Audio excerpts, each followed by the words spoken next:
దేవుడు ఈ సృష్టిని ఎలా నిర్మించాడో చూద్దాం. మొదటి రోజు దేవుడు ఏం చేశాడో చూద్దాం. బైబిల్ లేఖనాల్లో ఏముందో ఈ మొదటి రోజు చూద్దాం. దేవుడు వెలుగు రమ్మని పలుకగా వెలుగు కలిగెను. వెలుగు మంచిదైనట్టు దేవుడు చూచెను. దేవుడు వెలుగును చీకటిని వేరుపరచెను. దేవుడు వెలుగునకు పగలనియు చీకటికి రాత్రనియు పేర్లు పెట్టెను. అసమయమును ఉదయమును కలుగగా ఒక దినమాయెను. ఆదికాండం 1:2-5 దాకా. మొదటి రోజు దేవుడు. రెండో రోజు దేవుడు ఏం చేశాడో చూద్దాం ఈ బైబిల్ లేఖనాల్లో. మరియు దేవుడు జలముల మధ్య నోట విశాలము కలిగి ఆ జలములను ఈ జలములను వేరుపరచును గాకని పలికెను. దేవుడు ఆ విశాలము చేసి ఈ విశాలము కింది జలములను విశాలము మీది జలములను వేరుపరచగా ఆ ప్రకారమాయెను. దేవుడు ఆ విశాలములకు ఆకాశమని పేరు పెట్టెను. అసమయమును ఉదయమును కలుగగా రెండవ దినమాయెను. చూడండి, రెండో రోజు ఏం చేశారు? ఆకాశాన్ని సముద్రాన్ని దేవుడు చేశారు. ఆ రెండింటిని వేరు చేసి వాటిలో ఉన్న నీళ్ళని వేరు చేసి ఆకాశాన్ని భూమిని ఆకాశాన్ని సముద్రాన్ని దేవుడు చేశారు రెండో రోజు. మూడో రోజు దేవుడు ఏం చేశారో చూద్దాము. బైబిల్ లేఖనాల ప్రకారం దేవుడు ఆరిన నేలకు భూమి అని పేరు పెట్టెను. జలరాశికి ఆయన సముద్రములని పేరు పెట్టెను. అది మంచిదని దేవుడు చూచెను.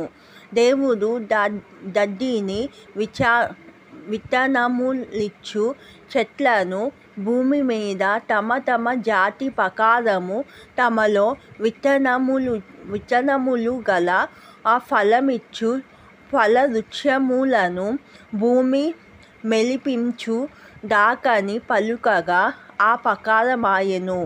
భూమి గడ్డిని తమ తమ జాతి ప్రకారము విత్తనములిచ్చు చెట్లను తమ తమ జాతి ప్రకారము తమలో విత్తనములు గల ఆ ఫలవృక్షములను మొలిపించగా అది మంచిదని దేవుడు చూచెను. ఆ అసమయమును ఉదయమును కలుగగా మూడవ దినమాయెను. ఆదికాండం 1:10-13 దాకా. మూడో దినం దేవుడు ఏం చేశారు? చెట్లని భూమిని సముద్రాలని పేర్లు పెట్టి చెట్లని ఫలమిచ్చే చెట్లని. నాలుగో రోజు దేవుడు ఏం చేశారో చూద్దాము. బైబిల్ లేఖనాలు ఏముందో చూద్దాం. దేవుడు పగటిని రాత్రిని వేరుపరచుటకు ఆకాశ విశాలమందు జ్యోతులు కలుగును గాకనియు అవి సూచనలను కాలములను దిన సంవత్సరములను సూచించుటకై యుండు గాకనియు భూమి మీద వెలుగిచ్చుటకు అవి ఆకాశ విశాలమందు జ్యోతులై యుండు గాకనియు పలికెను. ఆ ప్రకారమాయెను. దేవుడు ఆ రెండు గొప్ప జ్యోతులను అనగా పగటిని ఏలుటకు పెద్ద జ్యోతిని రాత్రిని ఏలుటకు చిన్న జ్యోతిని నక్షత్రాలను చేసెను. ఈ వాక్యరత్నము ఆదికాండం 1:14-16 మధ్యలో ఉన్న ఈ వాక్యరత్నం ఉంది. అంటే చంద్రుని సూర్యుని నక్షత్రాలని దేవుడు ఈ వాక్యరత్నాల ప్రకారం దేవుడు చెప్తున్నారన్నమాట. భూమి మీద వెలుగిచ్చుటకును పగటిని రాత్రిని ఏలుటకును వెలుగును చీకటిని వేరుపరచుటకును దేవుడు ఆకాశ విశాలమందు వాటినుంచెను. అది మంచిదని దేవుడు చూచెను. అసమయమును ఉదయమును కలుగగా నాలుగవ దినమాయెను. ఈ నాలుగో దినం ఏం చేశారు? చంద్రుని అంటే సూర్యుని చంద్రుని నక్షత్రాలని చేసి ఇది మంచిదని దేవుడు అనుకొని వాటిని పెట్టారనమాట. అవి తాళాలని సూచిస్తాయి, సంవత్సరాలని సూచిస్తాయి అన్నమాట. కాబట్టి 4వ రోజు దేవుడు ఆ ప్రకారం చేశారు. ఇంకా మనము 5వ రోజు దేవుడు ఏం చేశారో చూద్దాము. దేవుడు జీవము కలిగి చల్లార్చు వాటిని జలములు సమృద్ధిగా పుట్టించు గాకనియు పశువులు భూమిపైని ఆకాశ విశాలము ఎదురును గాకనియు పలికెను. దేవుడు జలములలో వాటి జాతి ప్రకారము జలములు సమృద్ధిగా పుట్టించిన మత్స్యములను జీవము కలిగి చలించు వాటినన్నిటినీ దాని జాతి ప్రకారము రెక్కలు గల ప్రతి పక్షిని సృజించెను. అది మంచిదని దేవుడు చూచెను. దేవుడు మీరు ఫలించి అభివృద్ధి పొంది సముద్ర జలములలో నిండి యుండుడనియు పశువులు భూమి మీద విచరించును గాకనియు వాటిని ఆశీర్వదించెను. అసమయమును ఉదయమును కలుగగా 5వ దినమాయెను. ఇది ఆదికాండం 1:20-23 దగ్గర ఉంటుందన్నమాట. కాబట్టి 5వ రోజు ఏం చేశారు దేవుడు? పశువులని, నీళ్ళల్లో పాతే వాటన్నిటినీ దేవుడు చేశారనమాట. చేసి వాటిని ఆశీర్వదించి అవి అభివృద్ధి చెందమని చెప్పి దేవుడు వాటికి చెప్పారు. ఇది 5వ రోజు దేవుడు చేసిన కార్యం అన్నమాట. ఇంకొక్కటే ఉందన్నమాట. ఇంకా 6వ రోజు ఒక్కటే ఉంది. 6వ రోజు దేవుడు ఏం చేశారంటే, 6వ రోజు దేవుడు వాటి జాతి ప్రకారము జీవము గల వాటిని అనగా వాటి జాతి ప్రకారము పశువులను, పురుగులను, అడవి జంతువులను భూమి పుట్టించు గాకని పలికెను. ఆ ప్రకారమాయెను.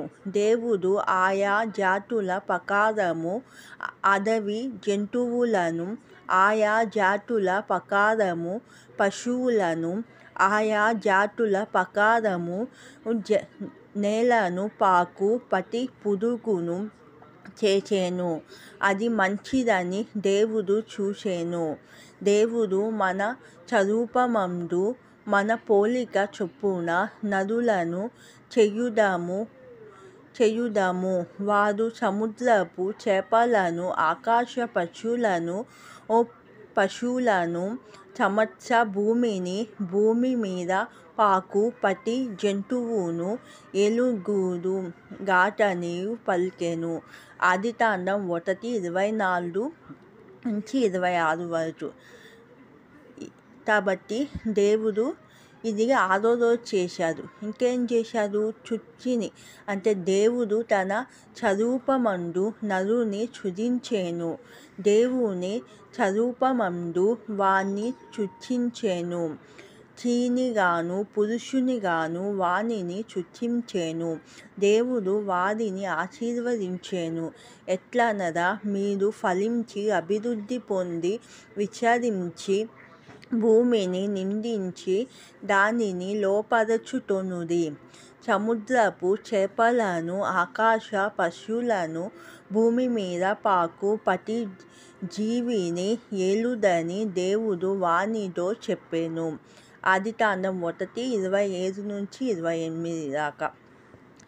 కాబట్టి దేవుడు ఎవరిని చేశారు? ఆదాముని చేశారు, అవ్వని చేశారు. ఒక స్త్రీని చేశారు, పురుషుని చేశారు, తర్వాత స్త్రీని చేశారు. పురుషుని దేవుడు తన స్వహస్తాలతో చేశాడు. అన్నిటినీ మొత్తాన్ని నోటి మాటగా చేశారు. కానీ మనిషిని మాత్రం చేతులతో చేశారు. దేవుడు తన స్వరూపంలో చేస్తున్నారు. అంతేకాని దేవుడు మరోలా చేయలేదు. ఇంకేముందో చూద్దాం. దేవుడు ఇదిగో భూమి మీదనున్న విత్తనములిచ్చు ప్రతి చెట్లును, విత్తనములిచ్చు వృక్ష ఫలము గల ప్రతి వృక్షమును మీకిచ్చి ఉన్నాను.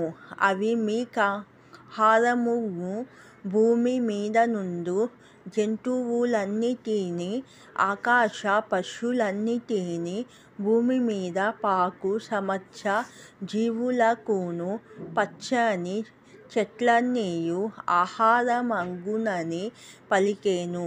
ఆ ప్రకారమాయెను. దేవుడు తాను చేసిన యావత్తును చూచినప్పుడు అది చాలా మంచిదిగా నుండెను. అసమయమును ఉదయమును కలుగగా 6వ దినమాయెను. ఆదికాండం 1:29-31 దాకా.